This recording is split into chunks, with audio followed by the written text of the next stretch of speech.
Hello, everybody. I don't know why I always start out so awkward. Okay, so this is going to be the story about my dad. So, I was my dad's only child. Um, he lived in Reno, and he would come and get me, like in the summers and the winters and stuff like that. I spent like holidays and stuff with my dad, and he taught me like a lot of all of the things that I know. I was like a tomboy because of my dad, and um, we did a lot of stuff: snowboarding, wakeboarding, off-roading, all of that. So anyway, when I was a teenager, um, well, my dad's name was Andre, and he was like the nicest person ever. Nobody had like anything bad to say about my dad ever. But when I was a teenager, so my dad was like in his 30s, he was snowboarding and was doing like a box rail thing, and he fell and hit his kidneys and ended up going to the hospital later on that day and found out that he had like polycystic kidney disease. So he had that for, there's like a dog hair. Okay. He had that for like 20 years or something. 30, 40, 50. Yeah, like 20 years, almost 30 years, I guess. And his kidneys started to fail later in his life. So my dad passed away when he was 59. But his kidneys started to fail, and so he started like in October of like 2020, he started on dialysis. And I was able to go and like be with him for his first like dialysis appointment. He was learning how to do it from home, so he could like, him and my stepmom were learning how to do it so he could like stay at home. He didn't really like to be in the hospital or things like that. So they were learning to do dialysis from home, so I got to go and like be with him his first couple appointments that he was learning how to do that. And so fast forward to like April 2021, he had been doing dialysis and his kidneys just weren't doing very well.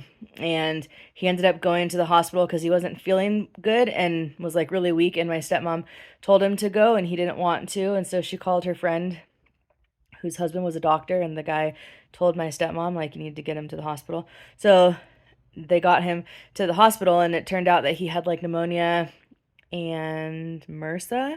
So he had a port on his chest for where his dialysis would happen.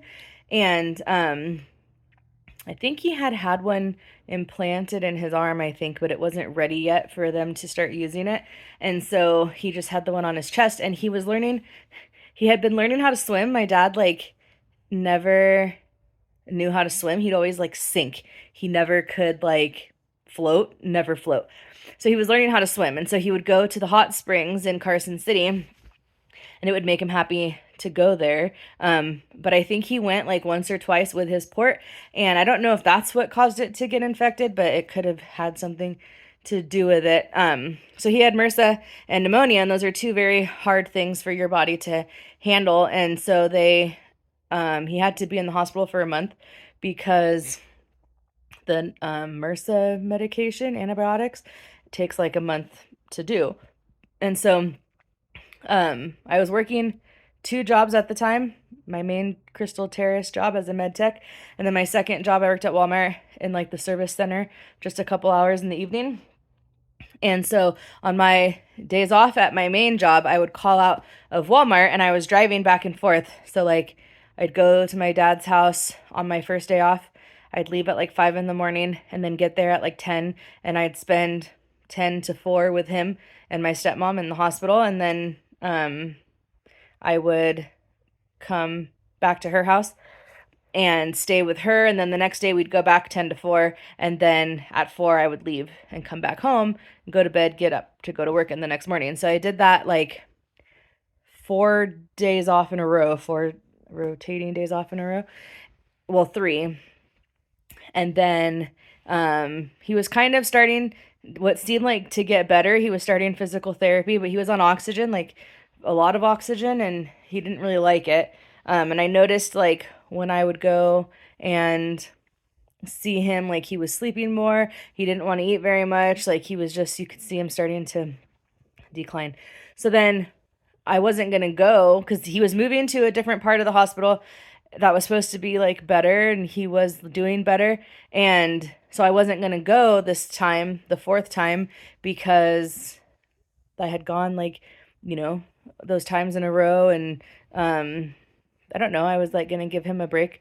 Um, of having to see me. And so I wasn't going to go because I thought he was doing better. But anyway, my stepmom called like on my Friday, and she said that I needed to come up there now because my dad was a very faithful person. Like, he was a Christian, and he would take like time out of every day to spend one-on-one time with God and things like that. And so the whole time he was in the hospital, they kept telling him like it didn't look good and all of these things, but he was like, God hasn't told me that he's ready for me yet, so we're going to keep fighting. Well, the last day that my stepmom called me, he said that like she went to go there visiting hours, and he said, I have to tell you something and you're not going to like it. And he told her that God said that he could come home, and um that he was going, and he was taking his oxygen off, and he wasn't going to do dialysis, and that he was ready. And so she called me and said I had to come there, and I was able to talk to him, and I asked him, like, do you want to, like, are you sure? And he said, yeah, like he doesn't want to wear it anymore. The doctors came in like while I was on the phone with him and were like, Andre, you need to put on your oxygen. And he told them no.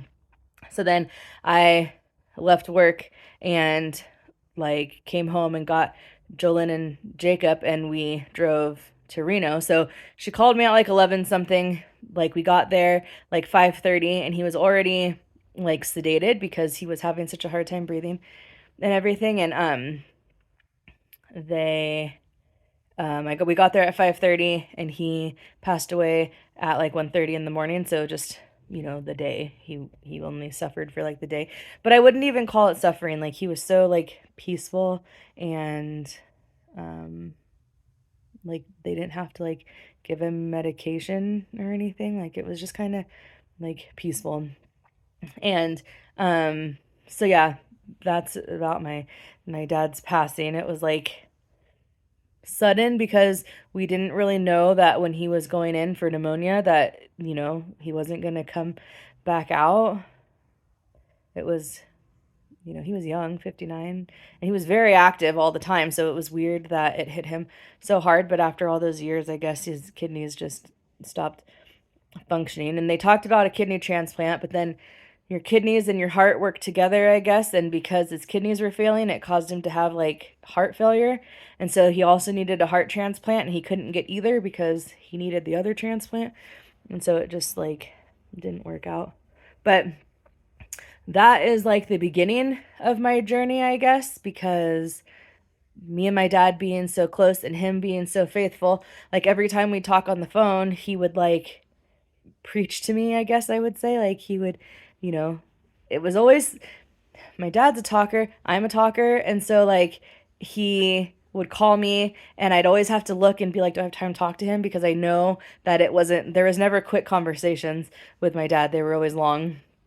And so, but he would always, Ashley, you need to give yourself over to the Lord, like, you know, always all of these things. And my mom, we used to like, ugh, like, here he goes again. I'd call her and tell her and stuff. But then my mom found her faith like later in life. And so when I would call and tell her, instead of being like, ugh, she would like agree with him. And like, she didn't preach at me. She told me stories that of things like miracles happening to her and stuff, but she didn't like preach to me like my dad would. But I feel like him passing is kind of when my story really started happening, because like I feel like after he died is when like I really started, like, I'll go more into it in my testimony video. But there is where I really started to like I don't want to say hear things because that's not what it was, but like pay attention to things and like notice things and everything. So that'll be a different video, but this was just the story about my dad. Like, it, it sucks that he's gone, because like he would call just to hear my voice, or he'd call to be like, oh, I just want to check on you, like, blah blah blah and stuff. So it is like weird him not being here, but like at the same time, I don't know. I don't want to say good things have come of it, but I feel like, he made more of an impact on me now than he did before. Like now I really feel it. Anyway, but so yeah, that's the story of my dad, Andre. He was like the coolest guy ever. But anyway, the next one I'll tell you about me getting pregnant with Jackson because that happened right after my dad died. So next week I'll do that video. But for now, thank you guys for listening. If you have any questions or anything, I don't know. If you want to talk more about my dad, we can. But I will talk to you guys next week. Have a good day.